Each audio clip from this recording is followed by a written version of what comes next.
Hello everybody, my name is the Critical Wizard and welcome to another edition of Critical Critique.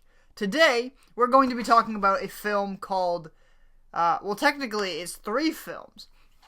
The first one is Batman, Son of Batman. The second is Batman vs. Robin. And the third, which I have right here, is called Batman, Bad Blood. This trilogy of films is animated shorts created by DC to follow a certain storyline, rather than the next Robin after Dick Grayson being Tim Drake.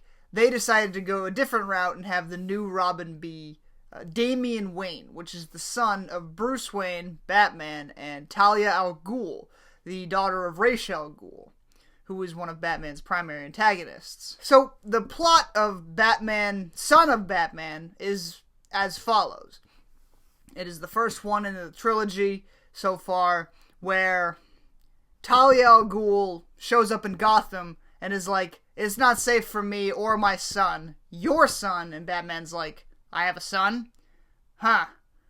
And Batman, deals with this in a very Batman sort of way. He decides that, Talia is right.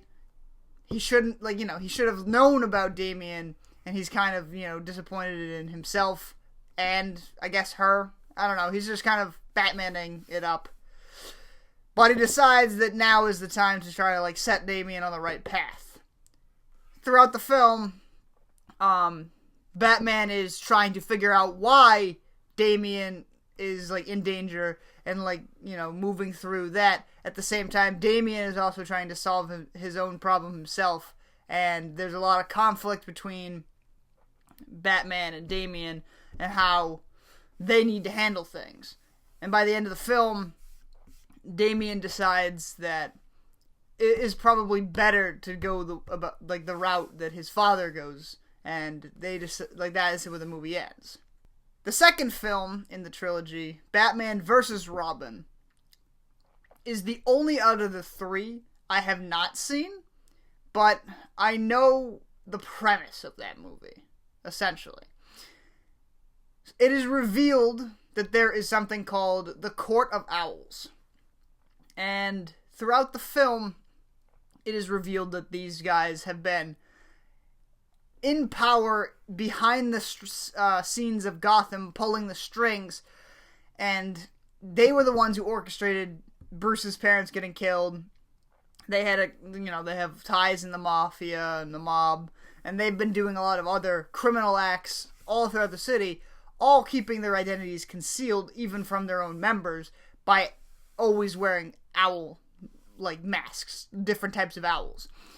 And that is so it's basically the elite of the elite of the elite. And it's Bruce Wayne is being asked to join the Court of Owls, and at the same time Batman is investigating it and thinking maybe he can use Bruce Wayne to get more information on the Court of Owls.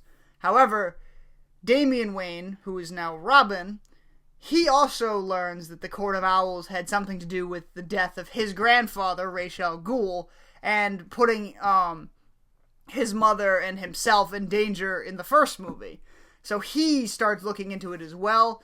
And that's the extent of my knowledge. I don't know what happens in the rest of the film. I know that at one point the Court of Owls has pit Batman versus Robin, hence the title, and they fight each other, and eventually they come to the same consensus, and they're like, alright, let's get these guys, and they take down the Court of Owls. That's as much as I know.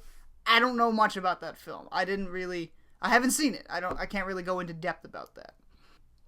But the final film, which I have right here, I watched on DVD, is Batman Bad Blood. Bat Blood would have been amusing. But essentially, the story for this one is Bruce Wayne has gone missing.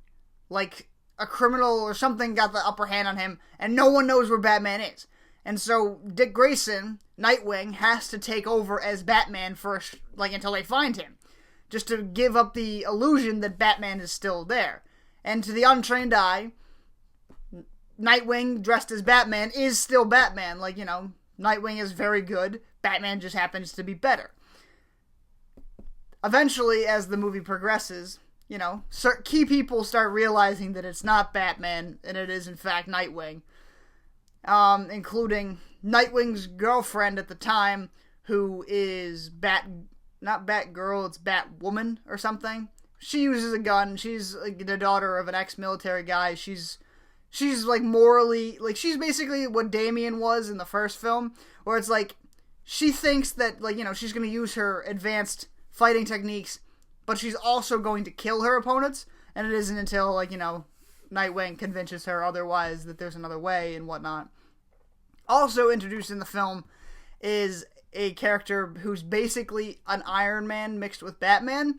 So the son of Lucius Fox, the head technical engineer for Wayne Tech, his son becomes the Iron Bat. I think that's what they actually call him too. And they essentially, so it's Nightwing dressed as Batman, Damian as Robin, Iron Bat, and Batwoman. The four of them search the city and eventually find Bruce Wayne. And they, Talia al Ghul was revealed to be, the main bad guy behind this. And she was doing something to Batman throughout the film. And, we don't know what. They bring him back. They test him out. He seems to be completely fine. And despite not moving for, 6 or 7 weeks or something, he's, completely in shape still. He has suffered no consequences. And they're like, that doesn't make any sense. Why would they capture him and not do anything to him? So they're trying to figure it out. Then, at the unveiling of one of Bruce Wayne's newest inventions or something, it is revealed what the actual ploy was. When the board members are all in this new invention flying above the city, Talia then springs her trap to try to brainwash all the board members so that she has the complete control of Wayne Enterprises to take her war against Gotham. And that's when, our four heroes of the film have to go in and fight a brainwashed Batman. But that is the Batman, Son of Batman trilogy, I guess. I don't know what they are officially calling it, but that's what I'll call it. And I feel like it is a fantastic three, films. Again, I haven't seen the second one, but if it's half as good as the first one or the third one, the second one is amazing. If it's half as good. So, but they're an amazing set of films. You should definitely go watch them. But that is just my opinion. But thank you so much for watching. If you'd like to leave a like to let me know. And if not, that's alright. And I'll see you guys in the next part. Bye!